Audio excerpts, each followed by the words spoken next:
웨슬리 표준설교 30 믿음으로 세워지는 율법 1 The law is established through faith에 대해서 알아보도록 하겠습니다.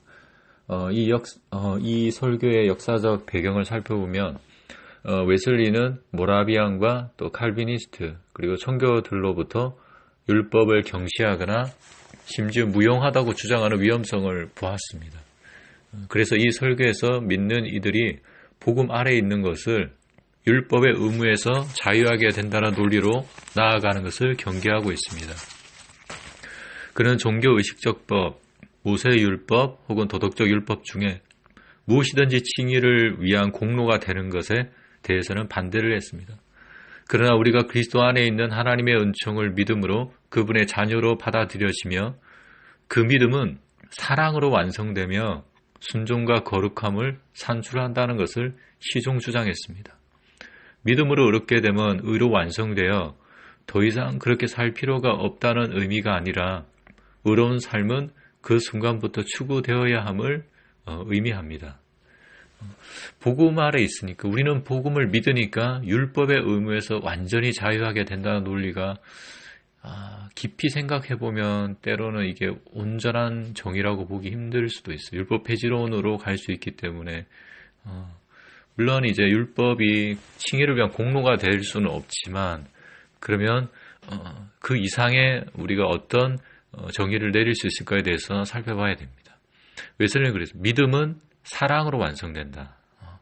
믿음이 온전한 믿음이려면 사랑으로 완성되어야 되고 또 그 믿음이 참된 믿음이라면 순종과 거룩함이란 열매를 산출한다는 것을 계속적으로 주장했습니다. 그래서 믿음으로 그렇게 되면 즉 칭의는 의로 완성되어서 더 이상 그렇게 살 필요가 없다는 의미가 아니라 의로운 삶은 그 순간부터 추구되어야 함을 의미한다는 것이죠.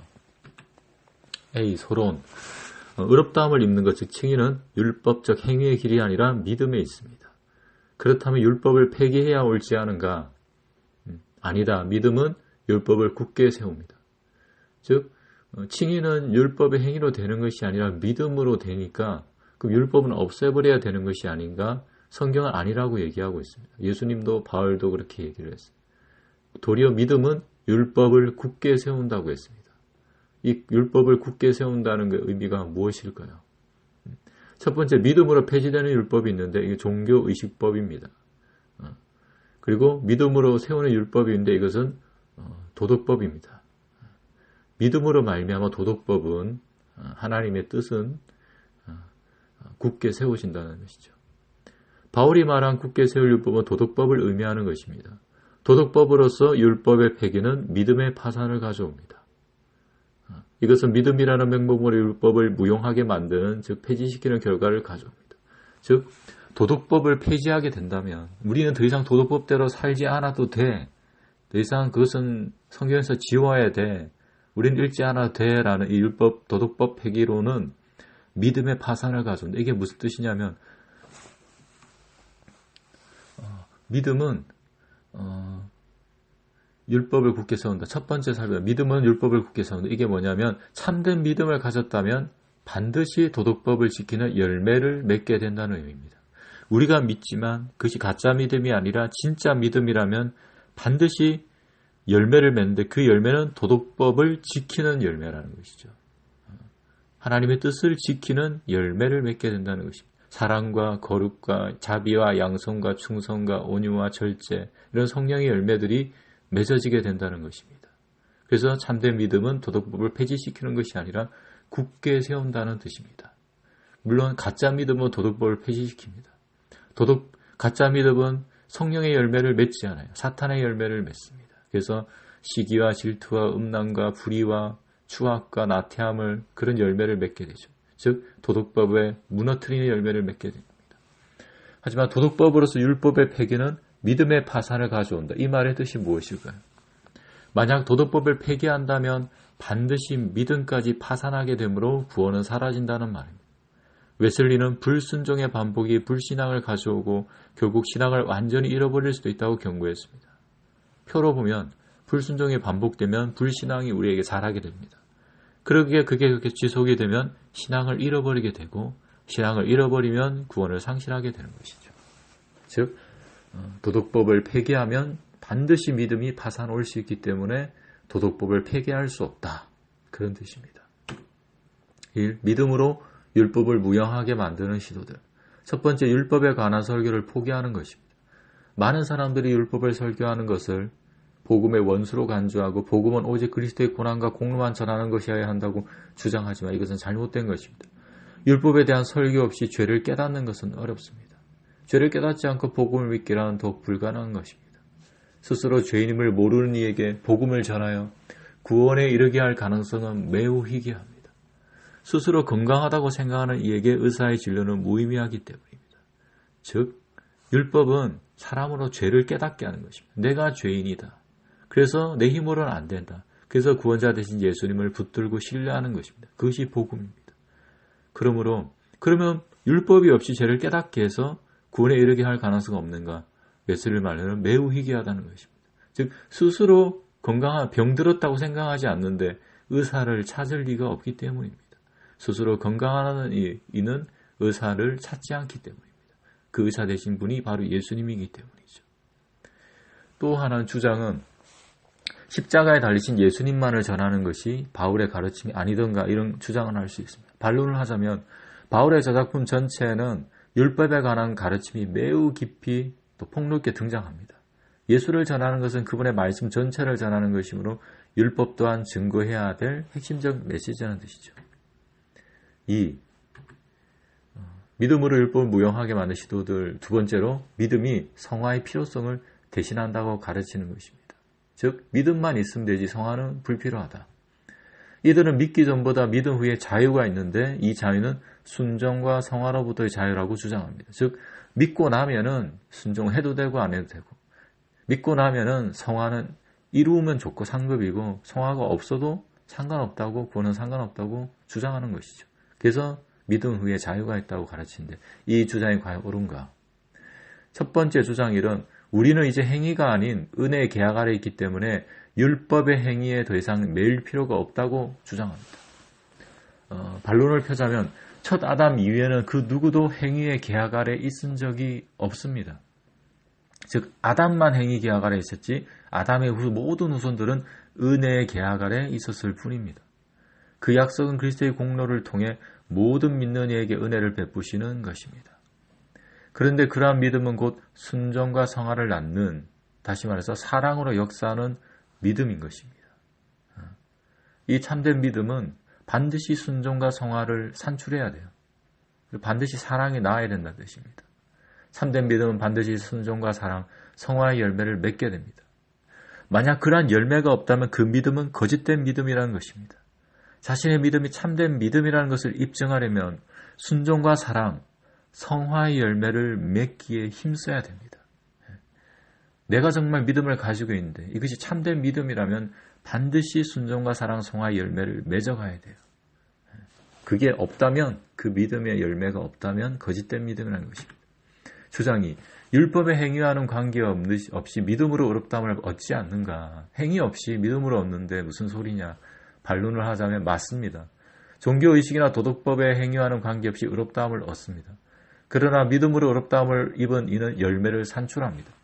외적, 내적 성화됨이 따르지 않는 것, 율법에 충실하려는 삶의 자세가 따르지 않는 것은 의롭다함을 입은 것과 아무 관계가 없습니다.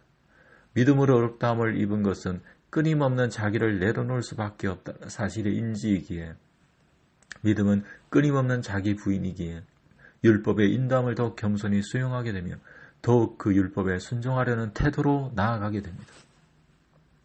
참된 믿음은 반드시 하나님의 모든 뜻에 순종하려는 의지를 가지게 하고 실제적으로 내적, 외적, 성화의 열매를 가지게 합니다. 즉 참된 믿음은 의지, 내면, 외적 열매를 반드시 산출합니다. 그러면 하나님의 모든 뜻에 순종하려는 의지, 태도, 자세가 없어도 된다는 것은 참된 믿음이 아니라는 것이죠. 여기서 중요한 것은 하나님의 모든 뜻에 순종하는 의지, 웨슬리의 표현대로 하면 율법에 충실하려는 삶의 자세, 그리고 그 율법에 더욱 순종하려는 태도가 없다면 그 믿음은 참된 믿음이 아니라는 것입니다. 주장 3. 경건치 않은 자를 의롭다고 한 것은 오직 믿음이 아닌가? 반론. 어떤 선이나 의를 행하지 않았음에도 믿음으로 의롭게 여기신다는 것은 사실입니다. 즉 행위로 인해 의가 주어진 것이 아닙니다. 믿음 후에 의가 오며 성화가 뒤따릅니다. 근데 여기서 문제는 경건치 않은 자의 정의가 중요합니다. 여기서 경건치 않은 자는 결코 여전히 죄를 사랑하면서도 하나님의 구원의 은혜를 구하는 자가 아닙니다. 여전히 전혀 죄를 짓지 않고자 하지만 자기 힘으로는 하나님의 기준에 도달되지 못하므로 애통하고 가난한 마음으로 하나님의 구원의 은혜를 전인격적으로 구하는 자입니다. 그러므로 이 경건치 않은 자 속에는 반드시 자신의 모든 죄를 다 끊고자 하는 의지, 다시 말해 회개의 마음과 자신을 죄에서 구해주고 자신에게 하나님의 의를 줄 수 있는 구원자 예수의 구원을 믿고 기대하고 붙드는 마음, 즉 믿음의 마음이 있어야 합니다. 동시적입니다. 그런 경건치 않은 자를, 그와 같은 경건치 않은 자를 하나님은 의롭게 하신다는 말입니다. 누가복음 18장에 나오는 세리의 기도를 보시기 바랍니다. 세 번째, 믿음이 있어서 성화의 삶을 살지 않아도 된다는 주장입니다. 로마서 6장 15절에 보면 그런 적 어찌하리요 우리가 법 아래 있지 아니하고 은혜 아래 있으니 죄를 지으리요 그럴 수 없느니라. 바울은 이렇게 얘기했어요. 우리가 법 아래, 행위의 법 아래 있지 않고 은혜의 법 아래 있는데 그럼 죄를 지어도 되냐 이겁니다. 안 된다는 겁니다. 바울의 말은. 여기서 말하는 법 아래 있다는 의미가 무슨 뜻이냐면 종교의식상의 율법을 지켜야만 한다. 그래야 구원을 얻는다. 혹은 모세의 모든 율법을 지켜야 한다. 그래야 구원을 얻는다. 세 번째는 하나님께서 우리를 받아들이는 조건으로, 즉 칭의하시는 조건으로 도덕법을 지켜야 한다는 것입니다. 도덕법을 지켜야 칭의받을 수 있다는 겁니다. 네 번째는 하나님의 진노와 저주 아래에 있으며 영원히 죽을 사형 선고 아래에 있다. 죄의식과 정죄의 공포 아래에 있다는 뜻입니다. 반대로 은혜 아래에 있다는 의미는 그리스도 율법 아래에 있다는 말과도 같습니다. 믿음으로 종교의식과 모세 율법에서 벗어났고 하나님의 용납의 조건으로 도덕법을 지킬 의무가 사라졌으며 하나님의 진노와 저주, 모든 죄책과 정죄에서 해방되었습니다. 이제는 의무가 아닌 기쁨으로 하나님께서 기뻐하시는 바를 행합니다. 곧 하나님의 은혜가 마음을 지배하고 그의 모든 행위가 사랑으로 이루어져 나타나게 하기에 기꺼이 순종합니다. 복음적 원리, 다시 말해 자녀로서의 사랑에 의한 순종은 율법적 원리, 곧 노예의 공포로 인한 순종보다 깊고 철저하다는 것입니다. 설명하자면 용납의 조건으로 도덕법을 지킬 의무가 사라졌다는 말은 반은 맞고 반은 틀립니다. 그러므로 다시 올바르게 교정하자면 용납의 조건으로 도덕법을 지키고자 하는 순종의 마음이 참된 믿음이라는 뜻이죠. 예수를 믿는다는 것은 그분과 인격적인 관계를 맺는 것이며 마음에 영접하는 것입니다. 그분은 단지 제3만 가져다주는 구원자로 영접할 뿐만 아니라 우리를 그리스도의 법, 즉 그리스도의 하나님의 법, 그리스도의 율법으로 통치하시는 왕과 주로 영접해야만 온전한 믿음이기 때문입니다. 물론 완전한 행위가 따라야 용납하시는 것은 아닙니다. 결론을 얘기하자면 우리는 하나님의 은혜를 종용으로 바꾸는 이 같은 일들을 더 이상 진행하지 말아야 합니다. 심판이 두려워 하나님의 뜻을 행하는 것이 아니라 하나님을 사랑하기에 그 일을 더 철저히 행해야 합니다. 두려움이 아닌 사랑의 동기로 하나님의 법을 따라야 합니다. 율법 아래에 있을 때 감히 하지 않았던 일을 이제 은혜 아래에서 절대로 하지 않겠다고 결심해야 됩니다. 믿음으로 율법을 모형하게 하는 삶을 살고 있지 않은 것. 있는 열정을 다해 하나님의 삶으로 율법을 완성해야 합니다. 근데 이 말은 조금 비판해야 될 부분이 있는데 바울은 자신이 버림이 될까 두렵고 떨림으로 구원을 이루라고 했습니다. 또 생명책에서 이름이 지어질 수 있다는 말이 신약에도 구약에도 나옵니다. 비록 은혜 아래 있지만 가난한 백성들도 쇠국했던 이스라엘 광야 백성들도 그랬어요. 은혜 아래 있지만 은혜에서 떨어질 수 있는 거룩한 두려움은 반드시 있어야 하는데 웨슬리는 이 개념까지 포괄하지는 못한 설명을 했습니다. 기존 전통적인 개념만 승계함으로써 율법과 복음의 관계를 명쾌하게 재정립하지는 못했습니다. 은혜 아래에서 절대로 죄를 짓지 않겠다고 결심하라는 명령만으로는 부족합니다. 은혜 아래에서 절대로 죄를 짓지 않겠다는 결심이 없다면 올바른 믿음이 아니다고 말을 해야 하는 것입니다.